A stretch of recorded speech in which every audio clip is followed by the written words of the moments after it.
Bernie Sanders called it out.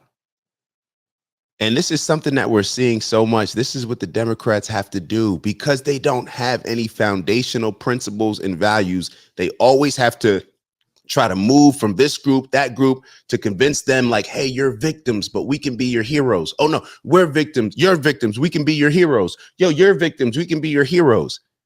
And they run around and they don't have a foundation. They don't have a brand. They don't have something that they're known for. They don't have what the conservatives have based on conservative and traditional values.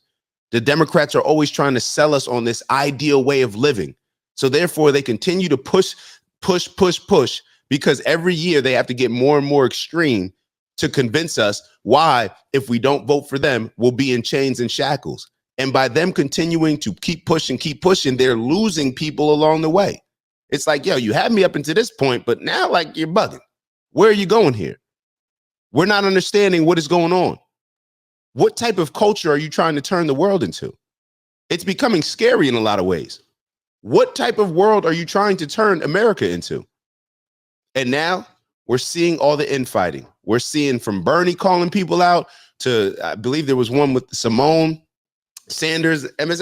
Everybody is calling, pointing the finger. You got Joy Reid blaming white women for Trump winning. Like it is, we're seeing them self-destruct, and maybe that's a good thing for everybody. Maybe that is a good thing for everybody. And like Ant said, they don't have an identity. When you don't have an identity, it's like going to school every day where it's like, oh, I get to go to a new school and just recreate myself. Maybe that's what we were seeing in Kamala Harris with all of her different accents, trying to appeal to any and everybody. No, we just want to know, can we believe you? We don't need you to talk the same way that we talk, to walk the same way that we walk. We don't need that. We just need you. We just need you to talk how you talk, to walk how you walk, so that way we can understand it and believe it. We can believe in it. But that's not what the Democrats give us. It's all phoniness. It's all throwing a bunch of BS out there. And it's like they think they can do certain things that we're too dumb to see. Like, you don't think that we saw the play with Biden? You don't think that we can understand that Trump is not really Hitler? Like, you guys keep throwing out all these things. You don't think that the Americans can see that y'all are exaggerating with all this fascist talk? You claim that he's a fascist, you claim that he's Hitler, and then after he gets shot, you call him and wish for his speedy recovery. If he was really all those things, you wouldn't be wishing for his speedy recovery. Ant says something hilarious up here. Hold on, let me catch this, Ant. Hold on. So tell me what happened. Ant said, I had a chick tell me she rescheduled a date to go link with her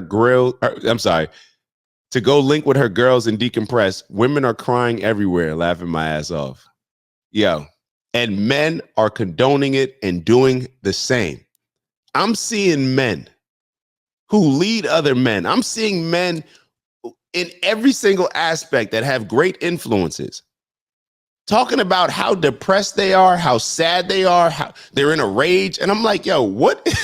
Like, for what? I'm like, even if that's the case, even if you're feeling all these things, let me ask y'all, as leaders, if anybody's ever been in a leadership position, or if anybody you relate to your experience, maybe in a position where you were looking up to a leader, when ish hits the fan, and even if the world is coming to an end and it's like, yo, it's over, we lost, it's over.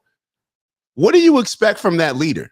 You still expect that leader to calm everybody, to bring a level of sanity, to bring up a balanced perspective, to not have people even more scared, even more enraged.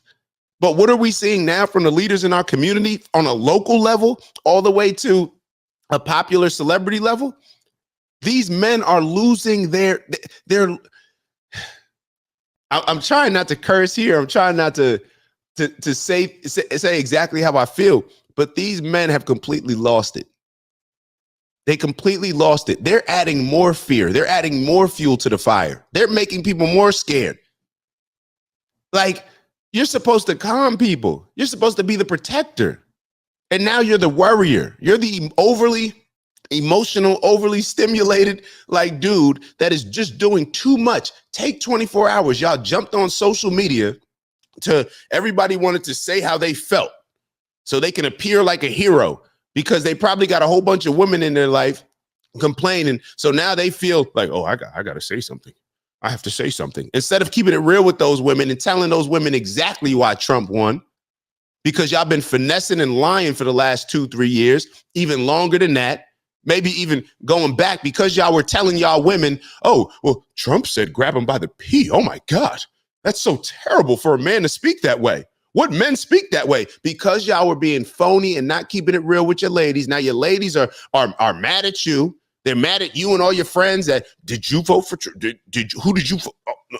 This is destroying me. This is, take away my men have caused this. Weak men have caused this, and it's been going on for too long. And now we're starting to see exactly how bad of a problem it is because the women that do not feel, let me break it down for y'all real quick. The women that are not up in arms, there are women, a lot of women, like Ant said. All you got to do is go on social media and you will see that there's a lot of women losing their ish too. The women that are not losing their ish, the women that are actually looking at this from a sensible standpoint, more logical and saying, well, I mean, it's not the end of the world. You know, it's okay, regardless of who they voted for. Even if they didn't vote for Trump, even if they voted for Kamala, they voted independent. They may not be happy that Trump's in office, but they're not losing their minds over it. They're looking at a lot of these overly emotional men and, in my opinion, losing respect for them. Or at least they're understanding why people like me come on here and say the things that we say, because it's like, damn, like, yo, are y'all okay? You got women consoling men because the men are losing their shit. Think about that. The men are completely losing it to the point where you got women now feeling that they got to calm the men down. They got to, hey, you know, it's okay. It's bad. It's bad. Let's go to this next video. Hold on. What were we at? So I think we're going to watch this Piers Morgan and Megyn Kelly. It's actually Megyn Kelly's show. She's going to fry a lot of these, but they're both going to fry. Oh boy. These comedians. Hold on. Let me bring it up full screen for y'all. Let's take a listen to this. Let's take a listen to this. Then I think we're going to look at The View after this, or we'll look at Sanks after this. It's Dak. Just want to thank you for checking out our video and visiting the OG Network. If you enjoyed the video, please make sure that you give us a like. And if you're looking to join a community of inspired individuals striving for purposeful abundance, subscribe. And if you're feeling real generous, share the video with some friends and family. All right, I'll see y'all soon. Ew.